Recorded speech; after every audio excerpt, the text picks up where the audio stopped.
Yes? All right. Well, I'm really happy to be here. Let me tell you, I mean, when I say that, I really mean that, because yesterday morning I flew in at 5 a.m.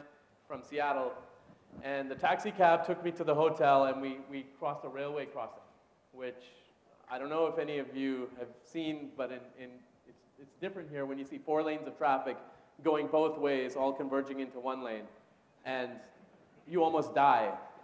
So, you know, reality entertainment is actually a big area in the United States right now. Reality entertainment is an area where people invest, and I have to tell you, that was the most unreal situation I've ever been in. So it was great. I'm really happy to be here. My name is Rahul Sood.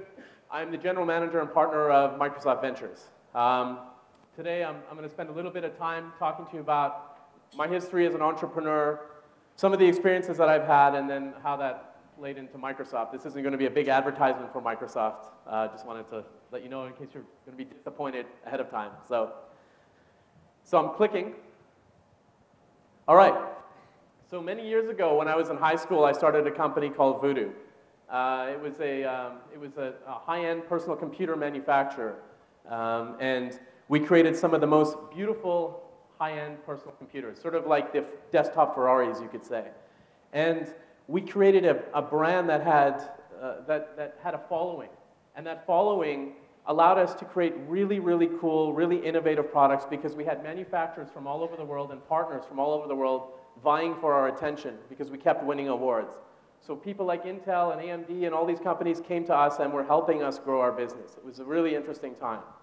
We even created liquid cooling and fanless PCs that became a mass manufacturing thing. We had some custom IP, and that IP was something that brought our value up in a big way.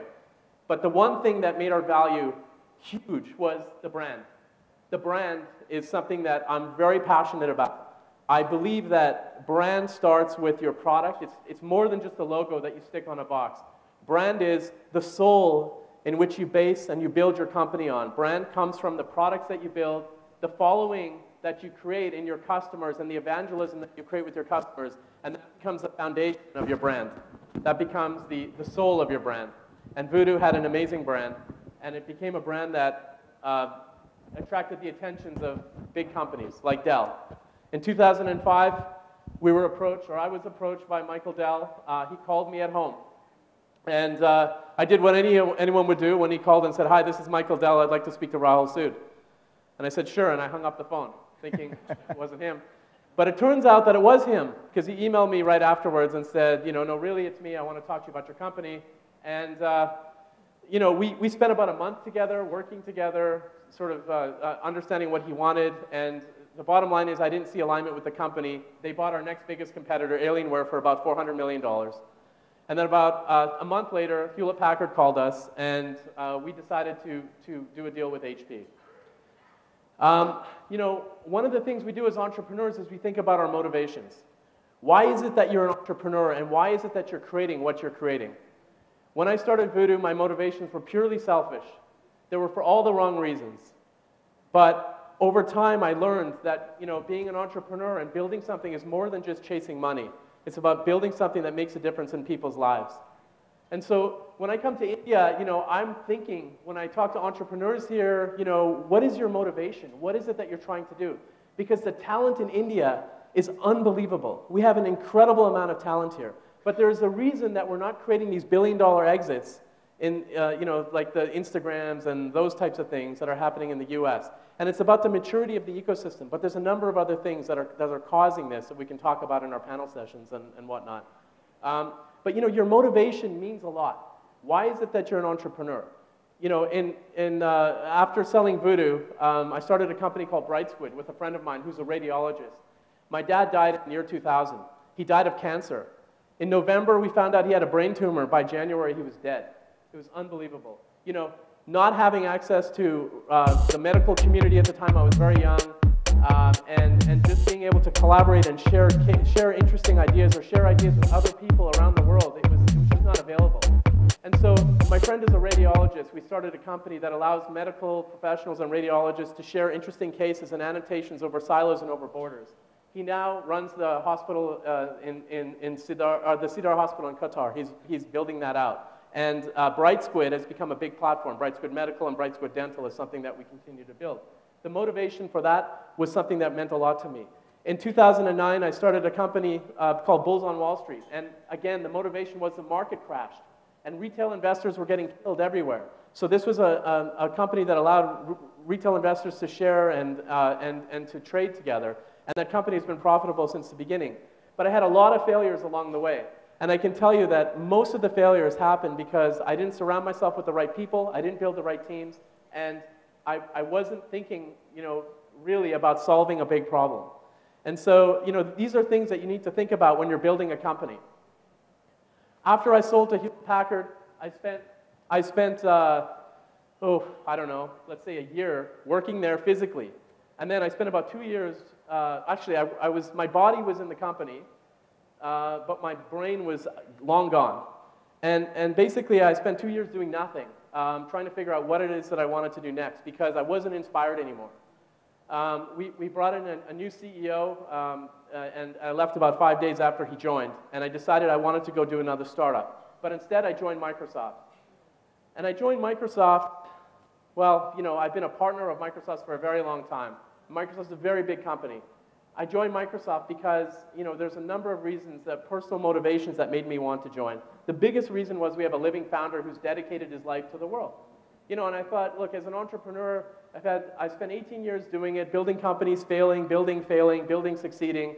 I've been there, I've done that. And at some point in time, you want to go do something bigger and you want to be able to help others. So I came to Microsoft, and I spent about 11 months trying to figure out what I was going to do, and I almost blew my brains out. Basically, the first 11 months was very tough. I had 4 different managers, and I wasn't sure that I was going to stay in the company. And then eventually I realized it. I am an entrepreneur. I am here in this company to create something that will help others that only I can do. And I'm surrounded by the smartest people in the world. What am I going to do to inspire these smart people to work with me? And so I got together with a small team, and we created something called the Bing Fund. It was an angel incubation fund, and it allowed us to make investments in companies and help them grow.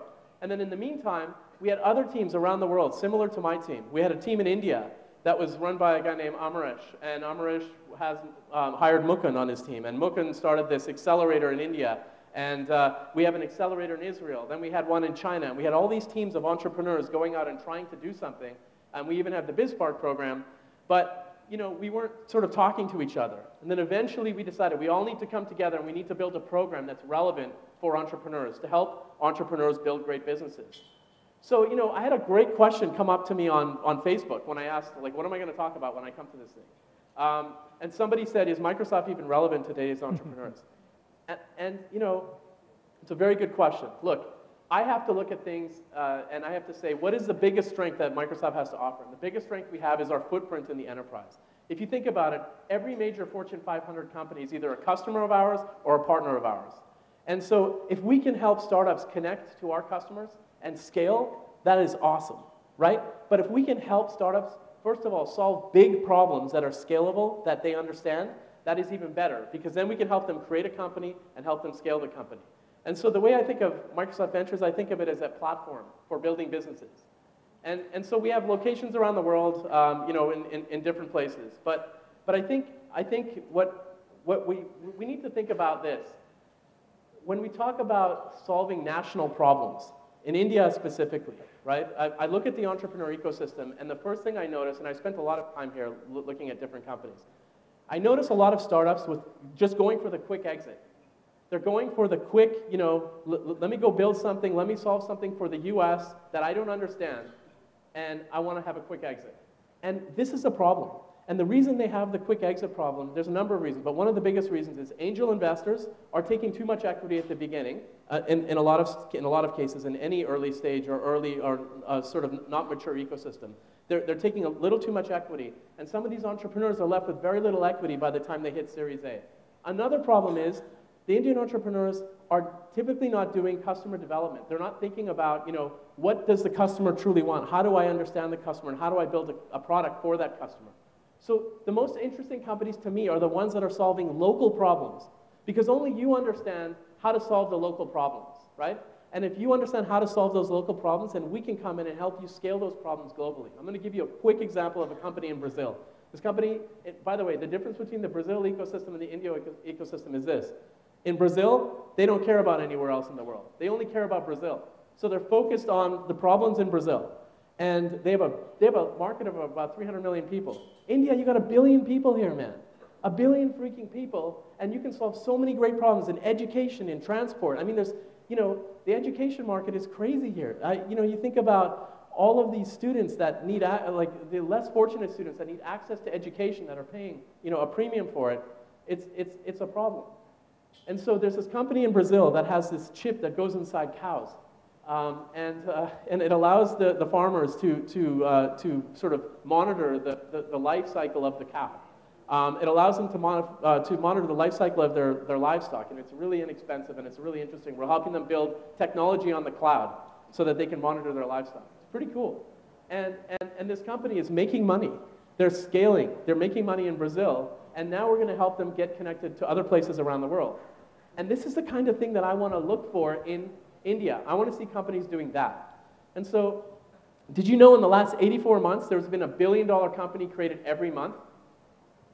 It's true. So $1 billion company has been created every month somewhere around the world. When I say $1 billion, I mean $1 billion in market cap. Most of these companies have been funded in Silicon Valley. So they've been created somewhere in the world, and then eventually all roads lead to Silicon Valley.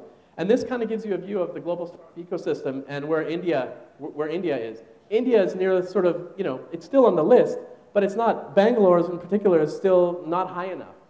And I think it's important to remember, I don't want to see, in the future, I don't want to see all these startups being built in different places around the world using India as their back end. Enough, right? It's time that India starts to be the front end and starts creating products that are soulful, beautiful. They think about design thinking. They think about the whole package, and they start leading as entrepreneurs in the world, because this room is full of incredibly smart people, right?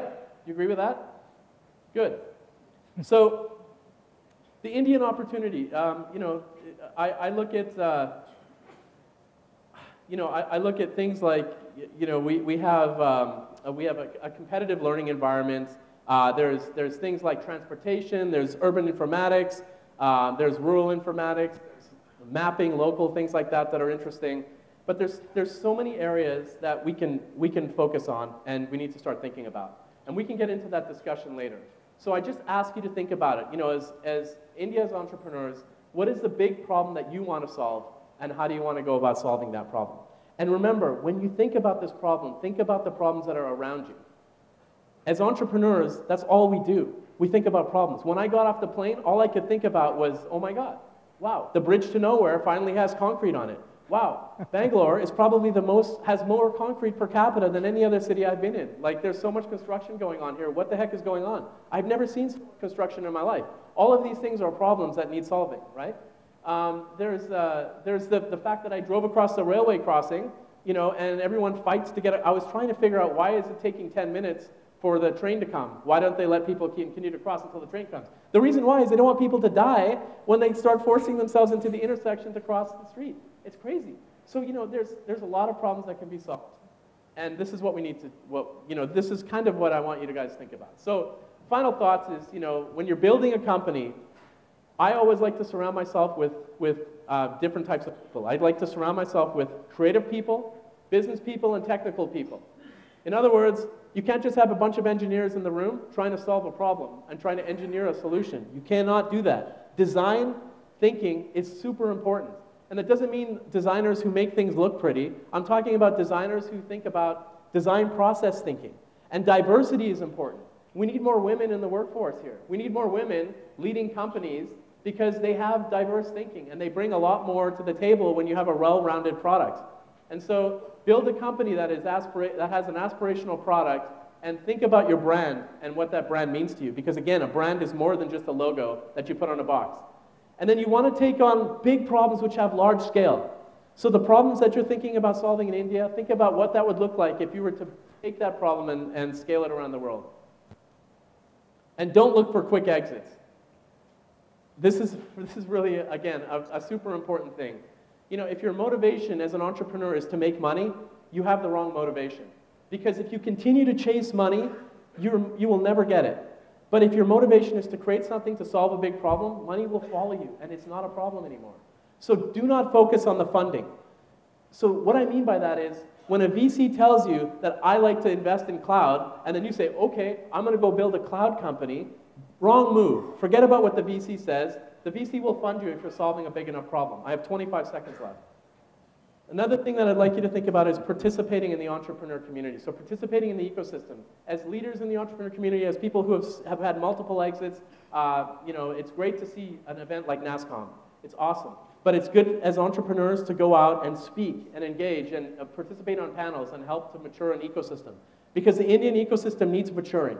We need to see the angels and the VCs investing more money, and we need to see the entrepreneurs making more money and getting more equity in their companies that they're creating. That is a sign of a mature ecosystem. The last thing I want to say is go see the Microsoft Ventures Accelerator in Bangalore. Mukund Mohan, everyone knows him, and Ravi Narayan, they both are part of the India team here.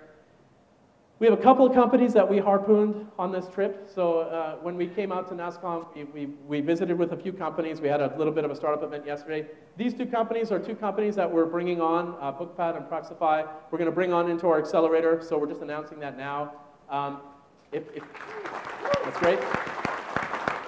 So congratulations to those guys. We want to help you create something great and win. So there you go. That's it. I had 15 minutes. I hope that answers any questions that you have. If you have any further questions, find me. I'll be around. Thanks.